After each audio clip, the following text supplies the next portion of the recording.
हमने इतना सारा अध्ययन किया, पर शिव महापुराण में ऐसा क्या है? शिव महापुराण में ऐसा है क्या?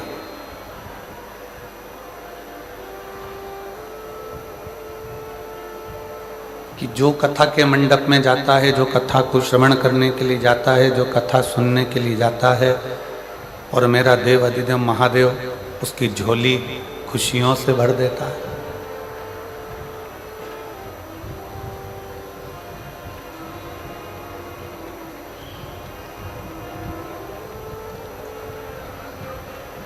ऐसा शिव महापुराण की कथा में है क्या? ऐसा भगवान शंकर की इस पुराण में है क्या? 4 वेद, 6 शास्त्र, 18 पुराण, 108 उपनिषद, सब कुछ है।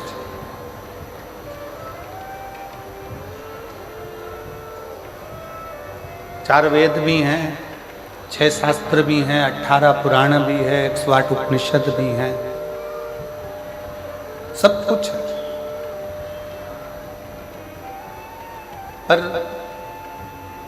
इन सबके होते हुए शिव महापुराण का पंडाल, शिव महापुराण की कथा, शिव महापुराण का चरित्र, शिव महापुराण की कथा में ऐसा क्या है कि भगवान शंकर 3 महीने में मन की मुराद पूर्ण कर देता है और लोगों की झोलियां खुशियों से भर देता है क्या?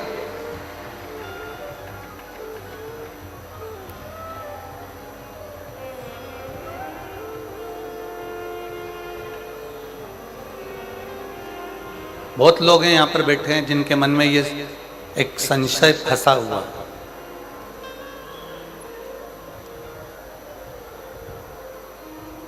बहुत सारे शिव भक्त आस्था चैनल के माध्यम से, फेसबुक यूट्यूब के माध्यम से कथा को सुन रहे हैं, उनके मन में भी ये संशय फंसा है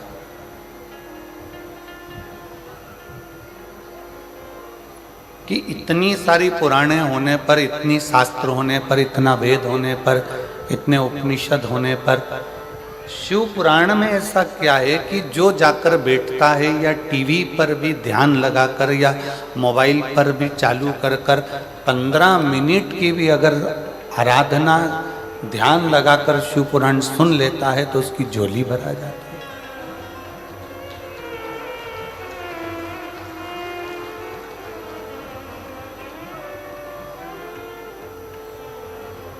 और ये केवल आप लोगों के मन का संशय नहीं, पूरे भारत की भूमि ही नहीं, देश विदेश में भी ये संशय है कि हमने इतनी पुराण, कई भागवत भी सुनी है, रामायण भी सुनी है, विष्णु पुराण भी सुनी है, नर्मदा पुराण भी सुनी है, लिंग पुराण भी सुनी है, नारद पुराण भी सुनी है, भविष्य पुराण भी सुनी है, गरुड़ पुराण भी सुनी है, हमने सारी कुर्म पुराण भी सुनी है, हमने ब्रह्म विवर्त पुराण भी सुनी है, हमने सारी पुराणों को सुना, पर ये शिव महापुराण की कथा में ऐसा क्या है?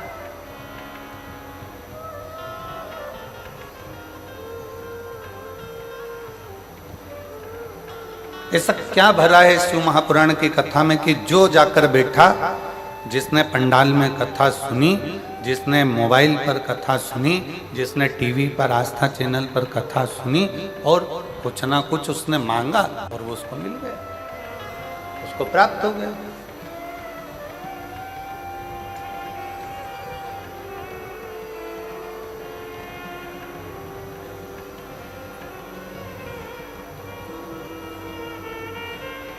चार वेद, 6 शास्त्र, 18 पुराण, 108 उपनिषद, सब में सब कुछ है। सारा जीवन का सार भरा पड़ा है, परमात्मा की अविरल भक्ति भरी पड़ी।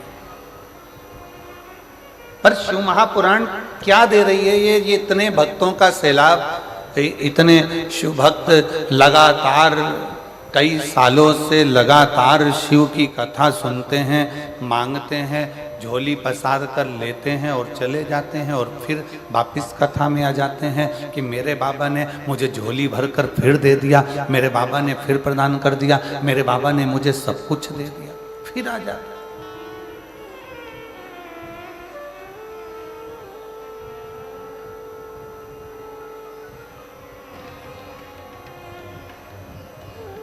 क्या है ऐसा शिव पुराण में? तो बहुत सावधानी से सुनिएगा। जो लोगों के मन का संशय है कि इतनी पुराणों में हमने सुना, इतने शास्त्रों में सुना, इतने वेदों में सुना, इतने उपनिषदों में सुना, हमने सब कुछ सुना, पर शिव पुराण की कथा में ऐसा क्या है कि जाकर बैठो पंडाल में, जाकर सुनो पंडाल में, टीवी के सामने मोबाइल पर बैठकर दिल से अगर आराधना कर कर सुनी जाए तो बाबा मुराद पूर्ण कर देता है। इसमें है क्या? ये संशय एक व्यक्ति का नहीं, ये संशय संपूर्ण जगत का। और जब से शिव पुराण चालू हुई है ना, जब से संशय भरा पड़ा है, पर आज वो संशय को हो सकता है मेरे मदेश्वर नाथ यहाँ निकालने के लिए हमको बुलाए हों और ये संशय समाप्त करने का हो कि ये संशय है कैसे।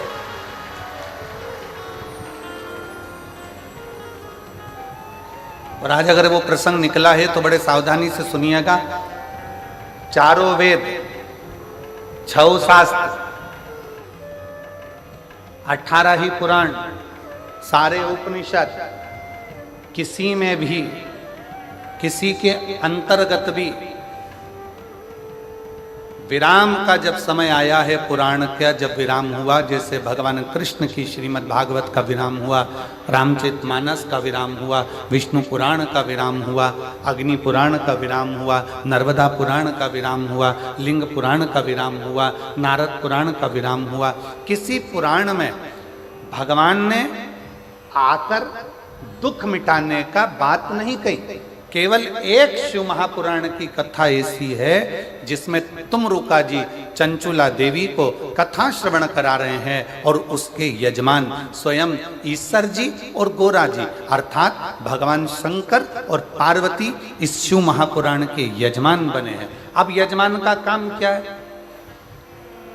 यहाँ दिनेश जी ने कथा कराई, यहाँ बसंत जी ने कथा कराई, यहाँ पर हमारे माननीय मुख्यमंत्री जी की धर्मपत्नी भी बैठी हुई हैं, श्रीमती कौशल्या देवी सहाय जी भी बैठी हुई हैं, यहाँ पर बहुत सारे जिन्होंने पूर्व में कथाएं कराई हैं वो भी बैठे हुए हैं। तो यजमान का मतलब क्या? यजमान कौन? तो कहा यजमान कौन? तो कहा यजमान शिव पुराण का, भागवत जी का यजमान राजा परीक्षित है,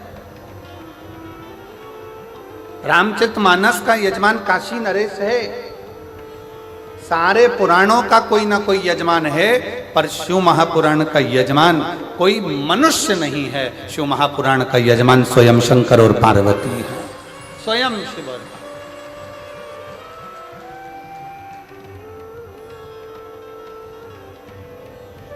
अब कथा विराम होती है तो कथा विराम होने के बाद में यजमान दक्षिणा देता है कि नहीं देता? अरे बोलो तो जम के, देता है ना। महाराज जी आपने कथा करी है, दक्षिणा। अब शिव पुराण का यजमान कौन है?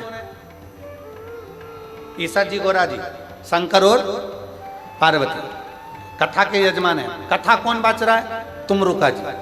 अब तुमरुका जी ने जैसे ही कथा विराम ली और शंकर पार्वती जी ने पूछा आपने हमको इतनी कथा सुनाई है, अब आप दक्षिणा बोलो कि तुमको दक्षिणा क्या चाहिए? तो तुमरुका जी कहते हैं भोले बाबा अगर दक्षिणा में देना चाहते हो तो इतनी कृपा करना, ये शिव महापुराण की कथा जो सुनने के लिए पंडाल में आ जाए उसके घर पर पहुंचकर उसके दुखड़े काट देना, बस इतनी दक्षिणा दे।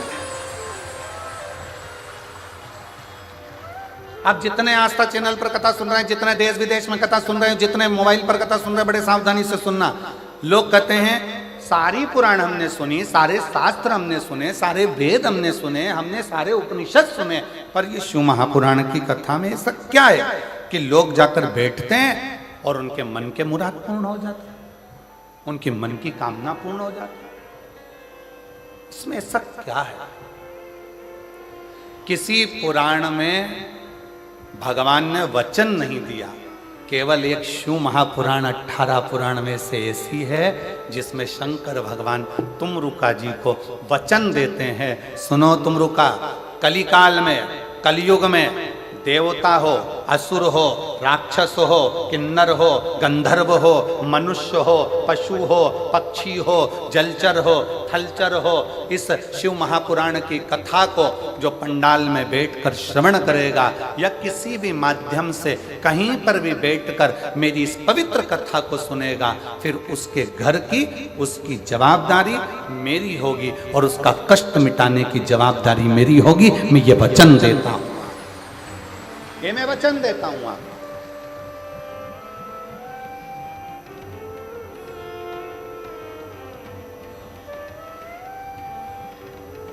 और लुटा दिया भंडार काशी वाले,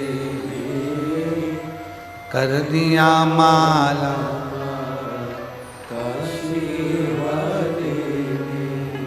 जो जैसी भावना वो वैसा ही फल पाया, जो जैसी भावना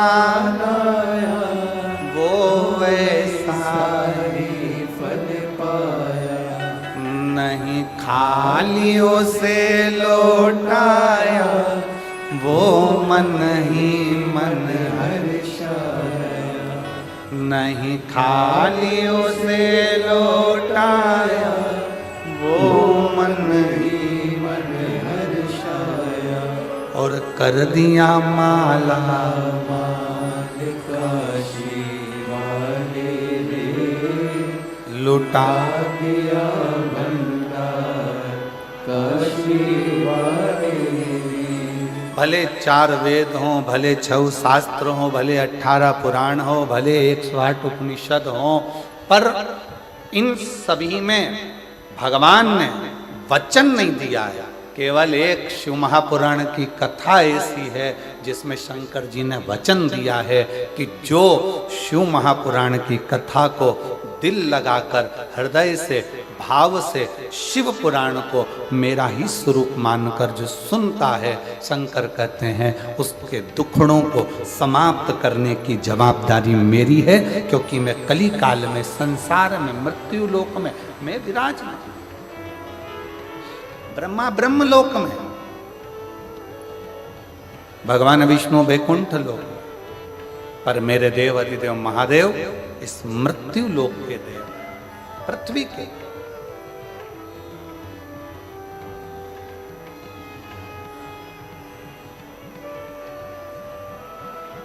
जैसे पंथ और सनातन धर्म,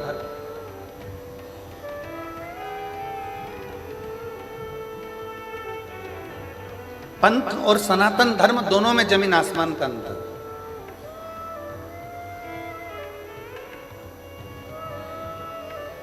पंथ में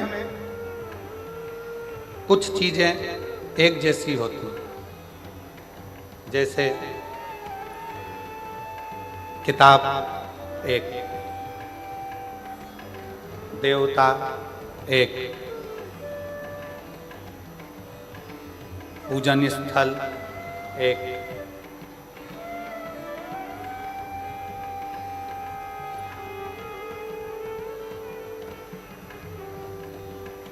विधि विधान एक। पंथ में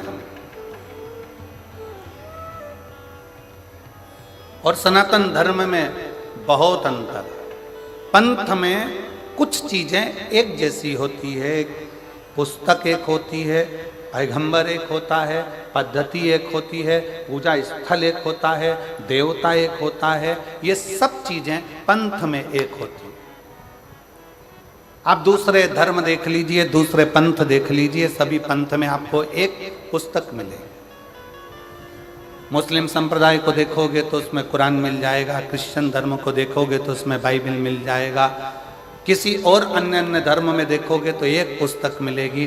उसी तरह इनका देव भी एक ही रहेगा, इनका देव भी एक है, इनका पूजन स्थल भी एक जैसा ही होगा। एक ही होगा, इनकी पद्धति भी एक होगी, इनका पूजन करने का पद्धति भी एक होगी।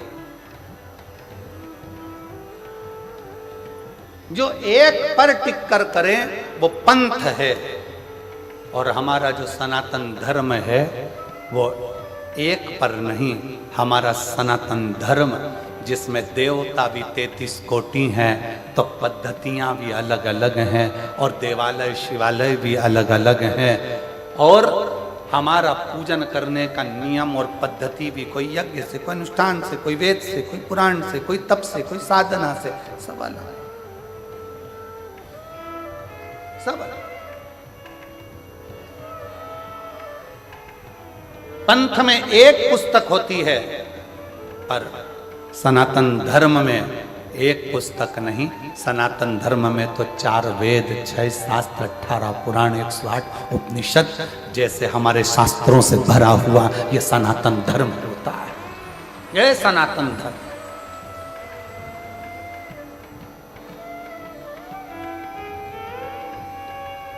अब चलो बहुत अच्छी तरह से समझ लेना। कई लोग कहते हैं तुम्हारे सनातन धर्म में 33 कोटि देवता है, कोई कहता है तुम्हारे सनातन धर्म में शंकर जी हैं, राम जी हैं, हनुमान जी हैं, तो ये गणेश जी हैं, तो ये देवता, तो वो देवता, तो इतने सारे देवता हैं। अब हम आपसे पूछें,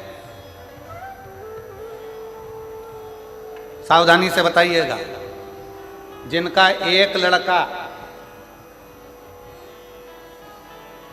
और वो चले गया मुंबई, या वो नौकरी करने चले गया दुबई, अब तुम पड़ गए बीमार,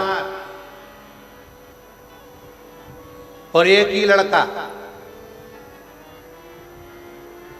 अब वो आ ही नहीं दिया, वीजा ही नहीं बना, पासपोर्ट ही तैयार नहीं, आने कोई तैयार नहीं, टिकट ही नहीं हो रहा, क्या करोगे? तड़फोगे, इंतजार करोगे कि मेरा एक लड़का है, आएगा, डॉक्टर को दिखाएगा, मेरा एक लड़का है, आएगा, मुझे डॉक्टर के पास लेकर जाएगा। सारे पंथ में, दूसरे धर्म में एक पर आश्रित होकर बैठते हैं, पर मेरा सनातन धर्म ऐसा है, हम जब पुकारे मेरे राम को, राम जी नहीं पहुंच पाए तो हनुमान को भेज देते हैं कि वो भी तो एक पुत्र है।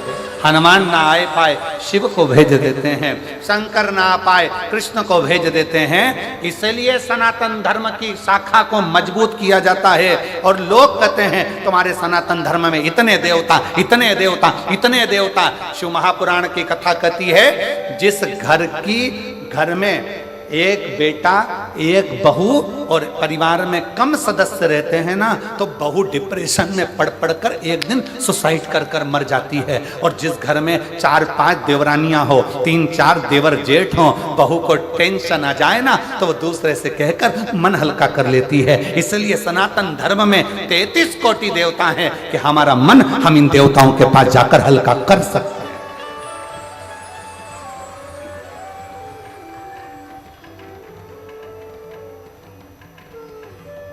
कोई तुमसे कह दे हमारे धर्म में आ जाओ, कोई कह दे तुम हमारे पंथ में आ जाओ, कोई कह दे तुम हमारे धर्म अपना लो, उनसे कह देना तुम्हारे यहाँ है ही क्या, एक, और हमारे यहाँ भरा पड़ा है 33 कोटि देवताओं से पूरा अंबा।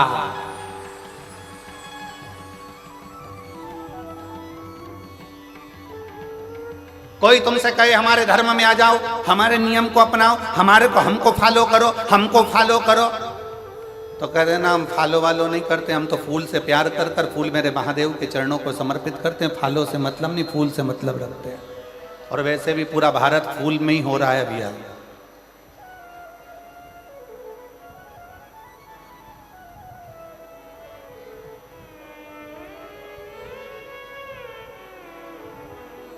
और फिर मेरा निवेदन है मेरे सनातनियों से, मेरे हिंदू भाई बहनों से, मेरे सनातन धर्म के सभी भक्तों से निवेदन इसलिए कहते हैं, घर में कम से कम 2, 3, 4 छोरा छोरी होना चाहिए, होना चाहिए।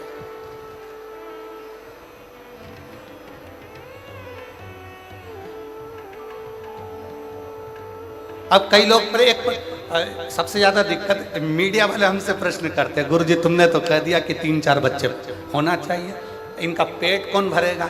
तो हम कह देते तुम्हारा कौन भर रहा है?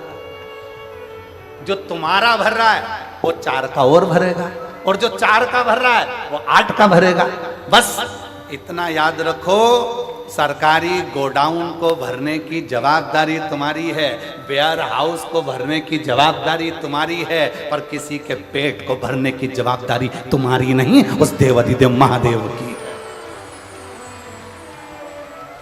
वो जवाबदारी तुम्हारी नहीं है, वो जवाबदारी है देवाधिदेव महादेव की। अपने धर्म को प्रबल करने के लिए यहाँ शिव महापुराण की कथा कहती है, पंथ में एक देव हो सकता है, पंथ में एक पुस्तक हो सकती है, पंथ में एक पद्धति हो सकती है, पंथ में एक पूजन स्थल हो सकता है, पर सनातन धर्म में 33 कोटि देवताओं का भाव होता है। सनातन धर्म में कई पुराणों का भाव होता है, सनातन धर्म में कई वेद और शास्त्रों का भाव होता है, सनातन धर्म में कई पद्धतियों का भाव होता है, सनातन धर्म में कई देवालय का भाव होता है। यहाँ आए हो मयाली गांव में मदेश्वर नाथ का दर्शन कर लिया, फिर किसी दूसरे गांव में चले जाओ, फिर किसी देवता का दर्शन कर लो।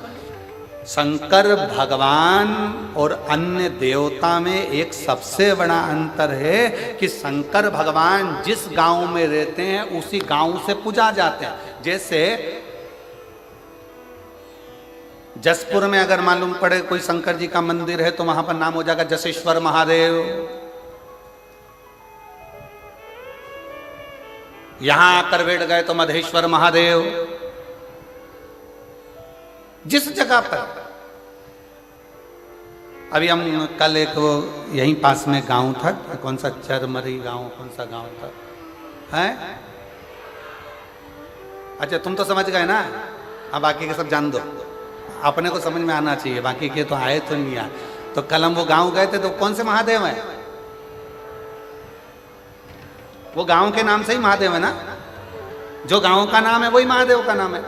बोलो सही है कि गलत है? एक ही नाम, मतलब उस गांव के महादेव का नाम उसी गांव से जुड़ा हुआ है। मतलब हमारे गांव का कुल देवता और हमारे गांव का राजा और हमारे गांव की रक्षा करने वाला वो देवाधिदेव महादेव स्वयं विराजमान है। ये गांव में शिव की स्तुति का एक प्रतिबिंब है। क्या है शिव पुराण में? अब आप लोगों को कह सकते हो कि आखिर इस कली काल में शिव महापुराण का इतना महत्व क्यों है?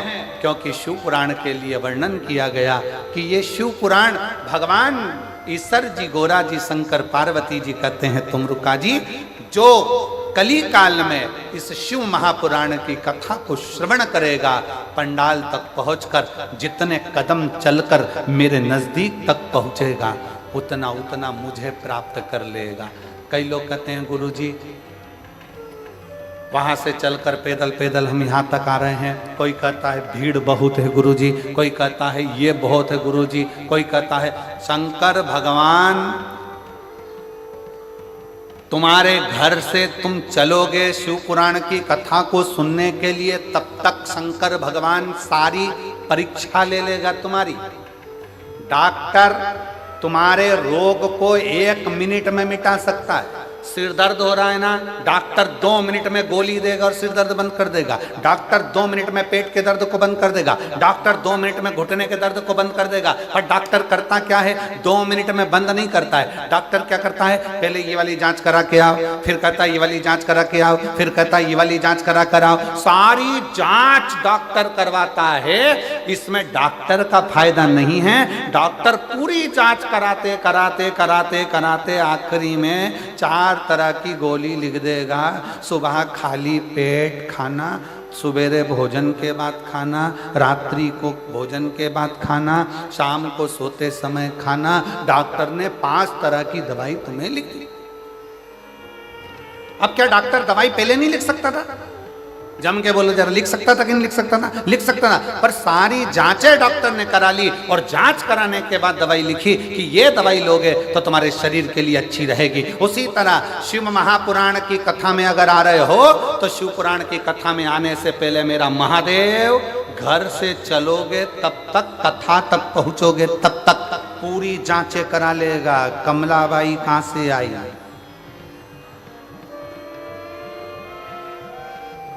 फिर पता करा दूसरे की गाड़ी में बैठकर आई है, फिर पता करा कोई छोड़ने वाला नहीं था, बस में बैठ कर आई है। फिर पता करा, सारे पर्चे भगवान सारी जांचें करा लेगा और आधा किलोमीटर 1 किलोमीटर दूर छोड़ेगी गाड़ी और वहां से फिर चलती चलती धीरे धीरे टुकर टुकर झुकती झुकाती आराम से फिर कथा में जाके फिर सोचेगी आगे बैठूं क्या।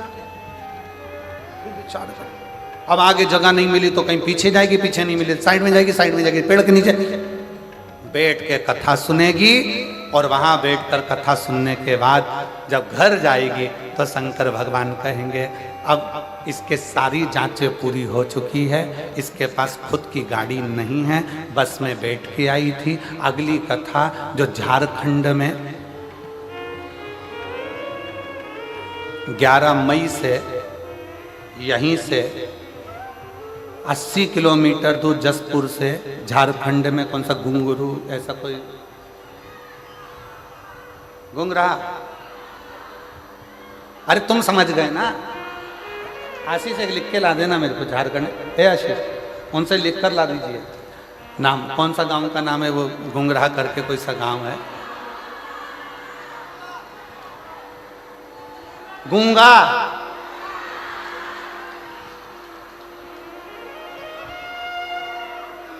गुमलहा, गुमलहा।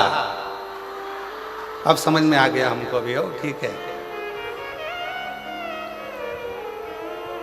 तो भगवान ने सारी जांचें तुम्हारी करा ली है, भगवान ने देख लिया, बस में आई है, तकलीफ है, झुक के चल रही थी, पाँव में दर्द था, सारी जांचें भोलेनाथ ने करा ली। अब बाबा ने सोच लिया मार्च में कथा सुन रही है, अप्रैल बीच में फंसा और 11 मई से कथा है, 3 महीने में इसका घुटना भी ठीक करना है और इसकी खुद की गाड़ी दिलाकर फिर वहां पर बुलाना है, वहां कथा सुना, जांचें। और जो जैसी भावना, आप गाओ, आप लोग कहिए, जो जैसी वो नहीं खालियों से वो मन ही मन और कर दिया माला मान काशी वाले ने उठा दिया भंडार काशी वाले ने। जमशेदपुर वालों के, जसपुर वालों की आवाज बहुत स्लो नहीं है? तुम्हें किसी ने दबा रखा है क्या? है? जम के तो बोलो, नहीं ना? किसी दबते वबते तो नहीं हो? दबो तो हमको बता देना, ठीक है? दबना वबना नहीं है किसी से मन को, दमदारी से बोलो। जो जैसी वो वैसा नहीं खाली उसे वो मन ही और कर दिया माला लुटा दिया। बहुत जोरदार, जसपुर वालों नजर उतार लो, बहुत जोरदार, बस। और डरना वरना नहीं चाहिए किसी से भी। कथा में बैठे हो ना, शंकर भगवान की कथा सुनने बैठे हो ना, तो ये मान कर बैठो अपने बाप के घर में बैठे हो और किसी से नहीं डरना। आग लगे बस्ती में, अब बन रहे हो मस्ती में। जो जितना ज्यादा कमेंट्स करे तुम उतनी जोरदार खजूर की चोटी बना के चूड़ा बूढ़ा बना के फिर बोलते रहे, बोले तो।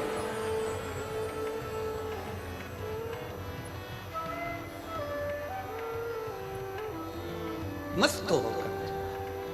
अब कई लोगों के मन में जो संशय था कि गुरुजी शिव पुराण में क्या है, शिव पुराण में क्या है, तो याद रखना किसी पुराण में भगवान ने वचन नहीं दिया, केवल एक शिव महापुराण की कथा ऐसी है जिसके विराम पर तुमरुका जी को भगवान शंकर ने वचन दे दिया कि कली काल में जो इस शिव महापुराण की कथा को दिल से सुनेगा उसके सारे दुख तकलीफ काट कर हृदय में शिव भक्ति का निवास कर दूंगा।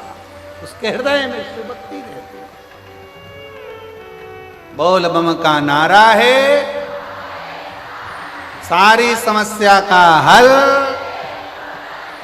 कोई जल्दी बनता है, कोई लेट बनता है, शंकर को जल चढ़ाने वाला एक दिन सेठ जरूर बनता है। शिव तत्व की